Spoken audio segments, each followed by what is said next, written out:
enthusiast Seventh-day Adventists, a revival of original Adventism and ancient Christianity presents Escape for Thy Life, a program explaining prophecy,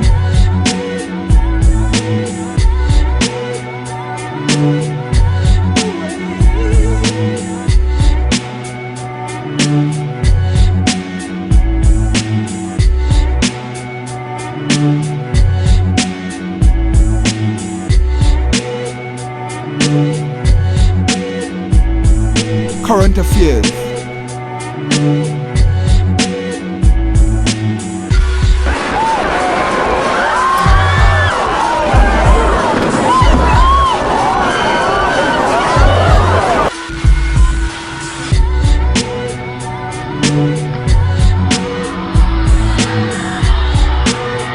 theological issues,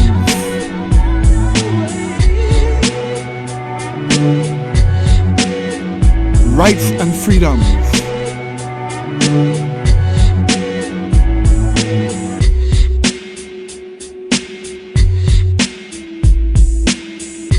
health issues,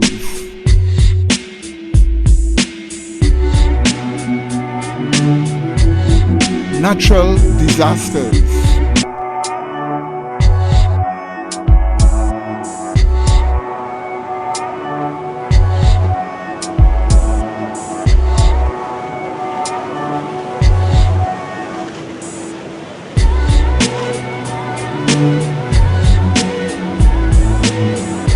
comparative religion,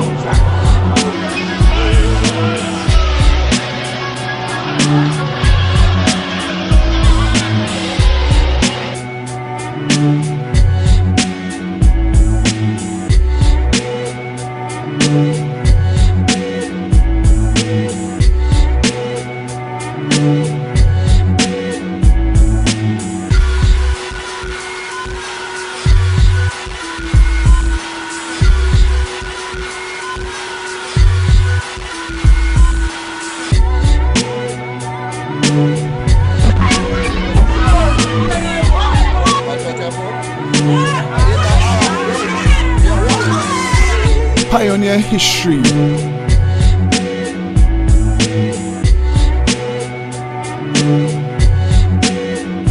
creation versus evolution,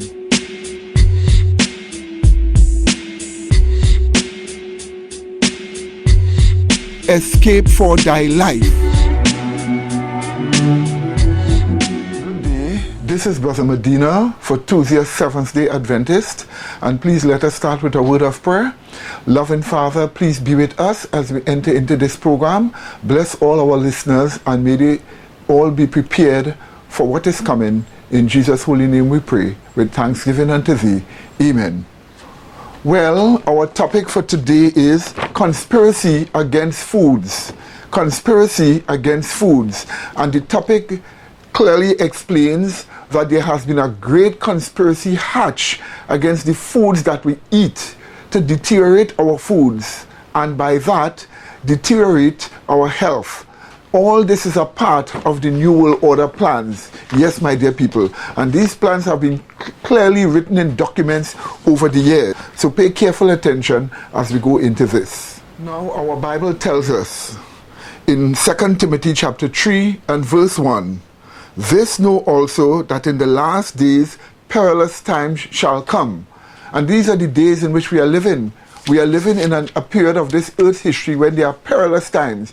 Dangers beset us on every side, even in the very foods we eat. And all this is because of the lust for money. And this brings us to our second scripture. If we look at 1 Timothy chapter 6 and verse 10, we are just looking at the first part of this verse. Here is what it tells us. I quote, "For the love of money is the root of all evil," or the lust of money, as the Greek says, is the root of all evil. And what does this show us? This shows us that human beings, through lust for money, have been doing all kind of evils. And notice what we are told, the root of all evils. Almost every single evil that can be found, money has been seen behind it. And even in the foods that we eat, the giant corporations, the giant food corporations, Monsanto, the giant drug corporations, they're all passing money to corrupt politicians that are causing legislation that are harmful to our health. And we want to show you all of these things in this program. The first thing we want to look at is genetically modified food. Now, scientists have proven that these foods cause irreparable damage and deep, deep damage to the human system. So we want you to take a look at these clips that explain such a thing like this. I'm Jeffrey Smith, and I'm for avoiding GMOs individually and eliminating GMOs from our food supply. Awesome. And so please tell us, I've gotten into a couple of debates on the street, and I'd like to know how to empower people more with people saying that GMOs don't harm the health of the human or the earth. The American Academy of Environmental Medicine said every doctor should prescribe non-GMO diets because they're causally linked, according to animal feeding studies, with reproductive problems, immune system problems, accelerated aging, organ damage, and gastrointestinal problems. There's sufficient evidence so that the doctors are saying we shouldn't wait until there's more research. We need more research, but I mean, for example, rodents that are fed genetically modified soy had damaged testicles, uteruses, ovaries, changed sperm cells, changed embryos. Some of the offspring were sterile, some had hair growing in their mouths. It seems to affect everything. The immune system, certainly, the digestive system. It can create potentially precancerous cell growth in the digestive tract, smaller brains, livers, and testicles in one study. Larger intestines in another. Smaller testicles. You don't need the Viagra. You just need to get off the crummy food. And I have a picture of rat testicles that went from pink to blue after the animals ate genetically modified soy. Wow, that's incredible. And so what's the most important message that you have for humanity right at this point right now? We can create a tipping point of consumer rejection against genetically modified foods if we have just little as 5% of U.S. shoppers avoiding GM ingredients. If we have a really, just 5%? Yeah, because that's enough to demonstrate a trend, lower market share, and the same major companies have already removed GMOs in Europe and Japan, so they're looking out for a trend to catch here. Is buying organic the answer to shunning GMOs? It's one of the answers. You don't have to buy organic in order to avoid GMOs, but it's the best way because you get all the other benefits of organic. But we have a non-GMO shopping guide available at nongmoshoppingguide.com. Anything in there has to be enrolled in a third-party verified system for backing up that claim. Wow, so that's great. And so what are some of the, for lack of a better term, horror stories that you've seen with the GMOs and the effects on animals, human beings, and the earth? Well, the only human feeding study that's ever been published shows that the genes that are inserted into genetically modified crops, in this case soybeans, transferred into the DNA of the bacteria living inside our intestines and continue to function. Now, I've also seen thousands. So it's like a nanotechnology? You got like some kind of weird robot living inside of you if you eat this stuff? Yeah, we think of it as a science fiction way, sort of like colonization of our gut bacteria from the food that we eat.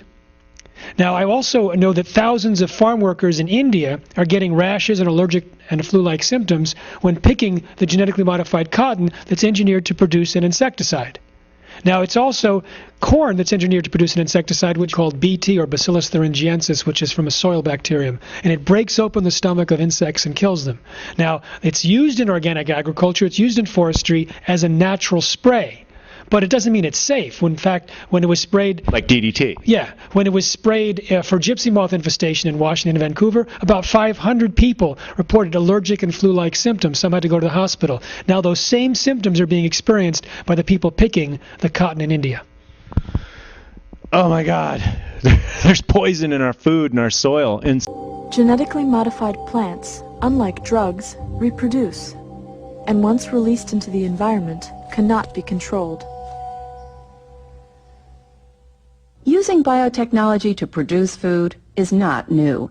For nearly 6,000 years, people have used yeast, a living organism, to make bread rise. And we've used biotech for almost as long to ferment beer and wine. So there's really nothing new here. But that is completely wrong. Genetic engineering is really a radical revolution in food production. It's really a cell invasion technology. People have heard they're taking a flounder gene and putting it in tomato so the tomato can last in cold temperatures. But people don't ask, how does that flounder gene get in that tomato? How does it get in there? And what really happens is the only way you can do it is to invade the cell of the tomato and deposit the flounder gene. Well, what's good at invading cells? bacteria and viruses. After 12 years of searching, Monsanto found a soil bacteria that is naturally immune to Roundup herbicide. Their goal was to genetically engineer DNA from these bacteria into various plants. Some of the E. coli DNA recombines with the Roundup-resistant bacteria. Then the technicians smuggle the engineered DNA into the cells of the corn plant they want to modify. Cells will naturally reject foreign DNA, so they developed a method using soil bacteria that causes tumors in plants. They use this bacteria to ferry the engineered DNA into the plant's nucleus. There are also two other methods used to get the engineered DNA through the cell wall. One uses a stream of electricity to create tiny holes in the plant cells so they become vulnerable to infiltration by foreign DNA. Another is the gene gun, which blasts particles of gold coated with engineered DNA into the plant cells.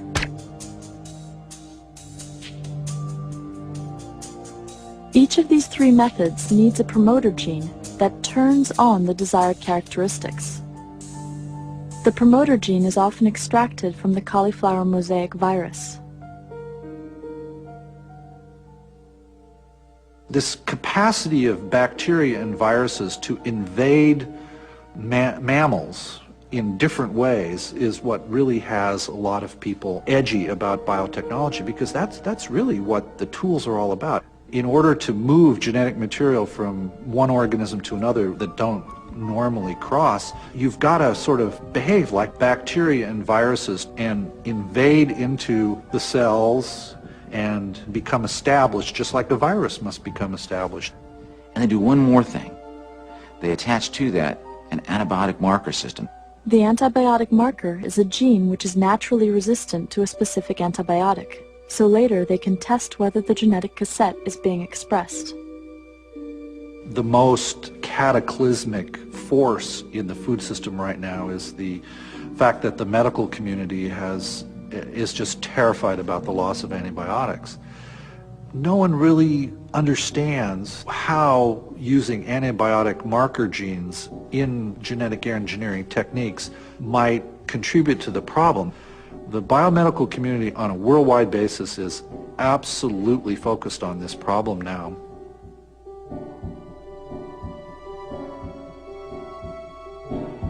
Transgenic manipulations, we'll start seeing pieces of DNA interacting with each other in ways that are totally unpredictable.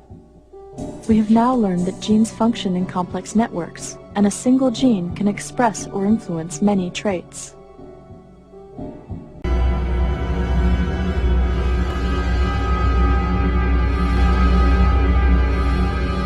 Tumultuous scenes on a field in eastern Germany. Opponents of genetically modified food want to storm a field and destroy the GM maize being grown on it. The demonstrators are trying to make a statement. They want the dangers of genetic engineering to become known to the public, they say.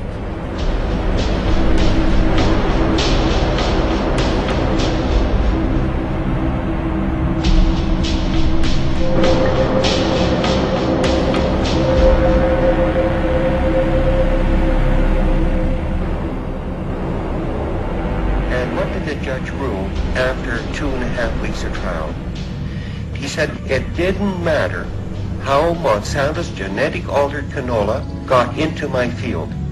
And then he went on and specified. He said whether it cross-pollinated or if it blew in by the wind, by birds, bees, animals, or falling off a farmer's truck, a combine, and so on, it didn't matter. The fact that there was some plants there, I violated Monsanto's patent, even though I didn't want it in my field. Number two, which is the most important one, I think, he ruled any farmer that has a regular conventional plant, it doesn't matter what kind of plant, if it's a tree, if it's a seed, and it gets cross-pollinated with Monsanto's gene against your wishes and destroys your property, my plant becomes Monsanto's property. Now stop and think what that means to farmers all over the world, farmers, gardeners, anything to do with a life-giving form.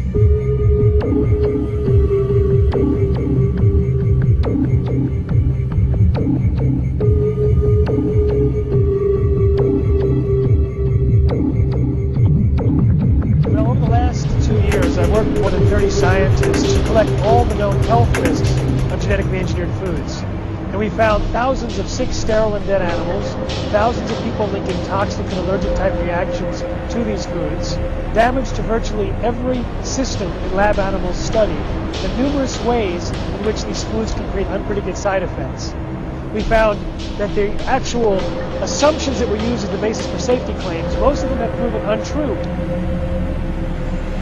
Last fall, during lunch with co-workers, Grace Booth enjoyed 3 chicken enchiladas.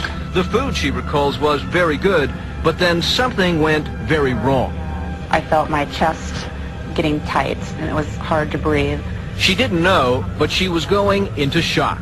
What are you thinking at this point?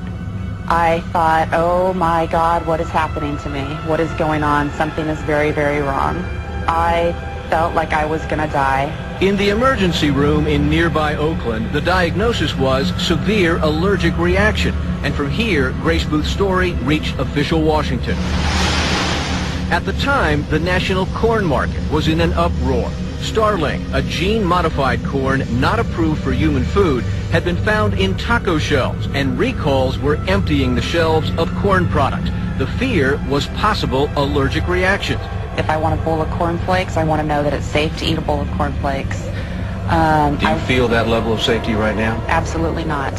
Here, taking genes from one species, like, for example, a spider gene is inserted into a goat in the hopes that they can milk the goat to get spider-web protein to make bulletproof vests. Human genes are inserted into corn to make spermicides. Jellyfish genes are inserted into pigs so that their noses glow in the dark. And the foods that we eat have insecticide genes from bacteria inserted into the corn and cotton. So in every cell of the plant, in the case of corn, in every bite of the corn, we're eating an insecticide produced from a bacterial gene. In 2002, a concerned mother in Oregon put a couple $1,000s into an initiative to label GMOs. How can we trust the same multinational corporations that told us that PCBs, DDT, and dioxin are safe? They don't even want us to know what it is that we're eating. The FDA ignored their own scientists' warnings about the dangers of genetically engineered foods. This is our children's future we're talking about. Let's join 25 other countries that require labeling. It doesn't cost their farmers or consumers anymore. Vote yes on 27. Let's label genetically engineered foods. The measure was defeated by the $4.6 million industry campaign that features a farmer who resembles the mother. The last thing we need is more government red tape, more bureaucracy, and higher costs. But that's exactly what Oregon's farmers, consumers, and taxpayers would get if Measure 27 passes. In response to demand from their citizens, all 15 countries of the European Union adopted rules requiring the labeling of genetically engineered food. But I think there's a very good reason why the corporations have fought so hard against this labeling. It isn't just about consumer choice. Without labeling, there's no real traceability for the health effects of genetically engineered foods. If you're a mother and you're feeding your baby infant formula, and it's not labeled as genetically engineered soy, for example, and your child has a toxic or allergic reaction, there's no way you're going to know that that was caused by genetic engineering because it's not on the labelability to the corporations. So they're opposing labeling not just because it creates choice and they're afraid that their products will not be bought, but also because labeling is the key way we can trace the health effects of genetically engineered foods and the key way to get the corporations liable for these health effects. Now, there's a number of ways in which genetic engineering could alter our DNA when we eat the food. Originally, the FDA scientists, they were concerned about the antibiotic-resistant marker gene, which is used in most GM crops, transferring from the food we eat into bacterial genes inside of us. The secret documents from the FDA scientists, an entire division wrote in all capital letters in their summary, it would be a serious health hazard to introduce a gene that codes for antibiotic resistance into the intestinal flora of the general population. They were ignored. They were basically told, don't worry, genes are destroyed during digestion. We also know now that genes are not destroyed during digestion, but they can also transfer into our cells. They took mice and they fed them DNA. This was normal DNA, not genetically modified. And they fed it to pregnant mice, and they found that in the brains of the offspring were fragments of the DNA from the mother's food. They fed genetically engineered feed to pigs and found the genes in all sorts of their organs.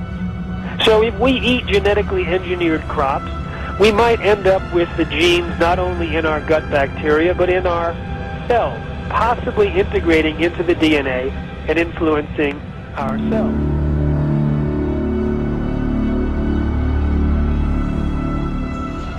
The Flavor Saver tomato was the first genetically engineered food to reach the public. Calgene, the corporation that produced the tomato, had done 3 voluntary feeding studies on rats and found lesions in some of the rats' stomachs. Over the objections of several government scientists, the tomatoes were approved in May 1994. The Flavor Saver tomato didn't hold up in shipping, and consumers didn't like it, so it was taken off the market.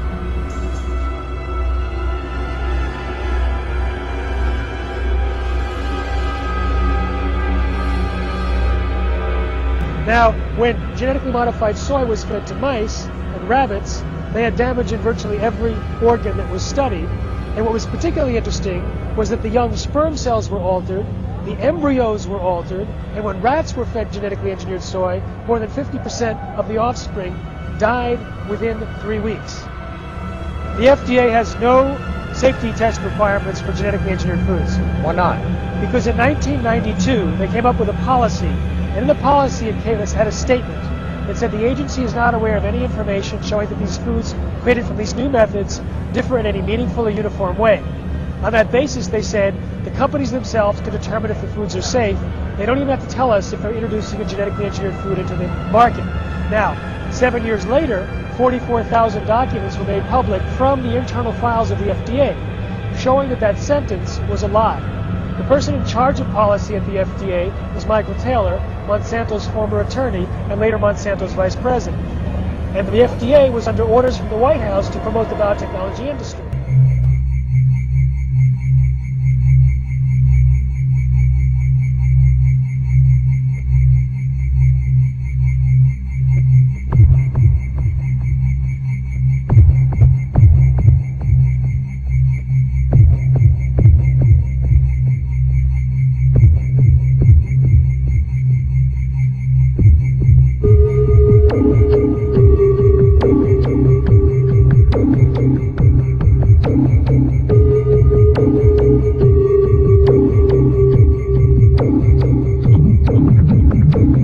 What you are looking at in this particular clip here is genetically modified cow's milk. What we call millions and millions of people all over the world drink this milk, yet it has been genetically modified. Just look a little more at the facts about it. Towards the end of 1989, a great box of documents arrived at my office without any indication where they came from. And I opened them and found in it a complete set of Monsanto files, particularly a set of files dealing with toxicological testing of cows who've been given RBGH. BST, trade name Posilac, is being used in more than a quarter of the dairy herds in the United States, according to Monsanto. The milk has been drunk by a large portion of the American population since the Food and Drug Administration declared it safe for both cows and humans 4 years ago. And at that time, Monsanto was saying, there's no evidence whatsoever of any adverse effects, we don't use antibiotics, and this clearly showed that they had lied through their teeth.